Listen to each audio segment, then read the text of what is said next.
அன்னையின் பக்தர்களுக்கு வேண்டுகோள். இந்த கடைசி காலங்களில் நம் ஆண்டவரும் மீட்பருமான கிறிஸ்து புனித ஃபாஸ்தீனா அவர்கள் மூலமாக நமக்கு இறை இரக்கத்தின் பக்தியையும் அதன் மறைபொருளையும் இந்த காணொளியில் காணப்படுகிறது. குறிப்பாக இன்னும் பல ஆன்மாக்கள் ஆண்டவரையும் அவருடைய இரக்கத்தையும் இந்த கடைசி காலங்களில் தெரிந்து கொள்ள வேண்டுமென்று நம் ஆண்டவரும் திருச்சபையும் அநேக வழிகளில் மக்களுக்கு நினைவூட்டுகிறார்கள்.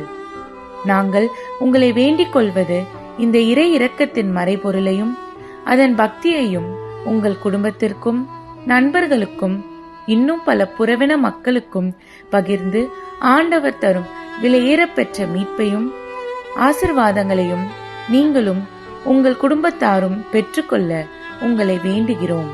தந்தை, மகன், தூய ஆவியாரின் பெயராலே ஆமென். இறை இரக்கத்தின் ஜெபம். இயேசுவே, நீர் மரித்தீர், ஆனால் உமது மரணம் ஆன்மாக்களின் ஊற்றாகவும் இரக்கத்தின் கடலாகவும் திறக்கப்பட்டது. ஓ வாழ்வின் ஊற்றே, ஆழம் காண முடியாத இறைவனின் இரக்கமே, அகில உலகையும் அரவணைத்து உமது இரக்கம் முழுவதையும் எம்மீது பொழிந்தருளும். இறைவன் இரக்கமுள்ளவர், எல்லாருக்கும் இரக்கத்தையே அளிக்க விரும்புகிறார். இறை இரக்கத்தின் பக்தி.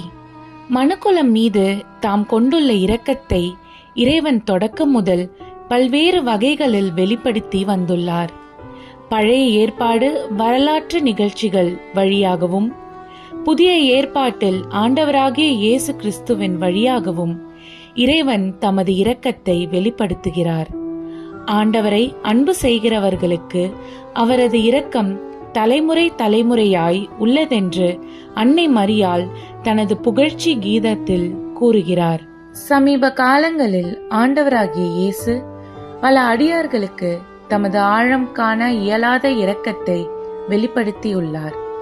இந்த அருளினை பெற்றவர்களில் சிலர் சகோதரி தெரேசா, சகோதரி பெனினா கொன்சால்டா, சகோதரி யோசெஃபா மெனெண்டஸ், சகோதரி மரிய ஃபாஸ்தீனா கோவல்ஸ்கா. இறை இரக்கத்தின் பக்தியை பரப்பும் பணி தூய ஃபாஸ்தீனாவிடம் சிறப்பாக அளிக்கப்பட்டது. ஒவ்வொரு ஆன்மாவும் என் இரக்கத்தை வணங்க வேண்டும் என்பதே என் விருப்பம்.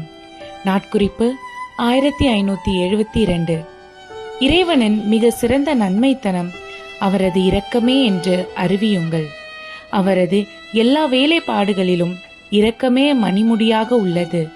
நாட்குறிப்பு 301. என் இரக்கம் ஆராதிக்கப்பட வேண்டுமென விரும்புகிறேன். மனுக்குலம் மீட்படைய கடைசி நம்பிக்கையாக என் இரக்கத்தையே தஞ்சமாக தருகிறேன். நாட்குறிப்பு 998. ஆழம் காண இயலாத என் இரக்கத்தின் ஊற்று, என் இருதயத்தின் காயமே, எல்லா ஆன்மாக்களுக்கும் தேவையான அருள் இங்கிருந்தே புறப்படுகிறது. நாட்குறிப்பு 1190. உயிர் வாழ்வன அனைத்தும் என் இரக்கத்தினுள் அடைப்பட்டுள்ளன. தாயின் உதறலிலுள்ள குழந்தையை விட ஆழமாக என் இரக்கத்தினுள் இவர்கள் அடைப்பட்டுள்ளார்கள். நாட்குறிப்பு 1076.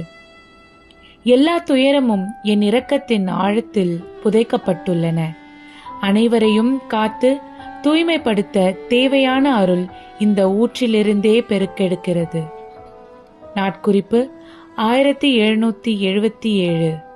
எந்த மனமும், மனிதரோ வான தூதரோ நித்தியத்திற்கும் என் இரக்கத்தின் ஆழத்தை அறிந்து கொள்ள முடியாது. உயிர் வாழ்வன அனைத்தும் இந்த எனது மிகவும் மென்மையான இரக்கத்தின் ஆழத்திலிருந்தே வருகின்றன. என்னுடன் உறவு கொண்டுள்ள ஒவ்வொரு ஆன்மாவும் என் அன்பையும் இரக்கத்தையும் நித்தியத்திற்கும் தியானியாக்கும். நாட்குறிப்பு 699. விண்ணுலகில் இருக்கிற எங்கள் தந்தையே, உமது பெயர் தூயதென போற்றப் பெறுக. உமது ஆட்சி வருக. உமது திருவுளம் விண்ணுலகில் நிறைவேறுவது போல மண்ணுலகிலும் நிறைவேறுக. எங்கள் அன்றாட உணவை இன்று எங்களுக்கு தாரும். எங்களுக்கு எதிராக குற்றம் செய்வோரை நாங்கள் மன்னிப்பது போல எங்கள் குற்றங்களை மன்னியும். எங்களை சோதனைக்கு உட்படுத்தாதேயும், தீயோனிடமிருந்து எங்களை விடுவித்தருளும். ஆமென். அருள்மிகு வாழ்க பெற்ற மரியே வாழ்க, ஆண்டவர் உம்முடனே, பெண்களுக்குள் ஆசி பெற்றவர் நீரே, உம்முடைய திருவேற்றின் கனியாகிய இயேசுவும் ஆசி பெற்றவரே. புனித மரியே, இறைவனின் தாயே, பாவிகளாய் இருக்கிற எங்களுக்காக இப்பொழுதும் எங்கள் இறப்பின் வேளையிலும் வேண்டிக் கொள்ளும். ஆமென். தந்தை, மகன், தூய ஆவியாரின் பெயராலே ஆமென்.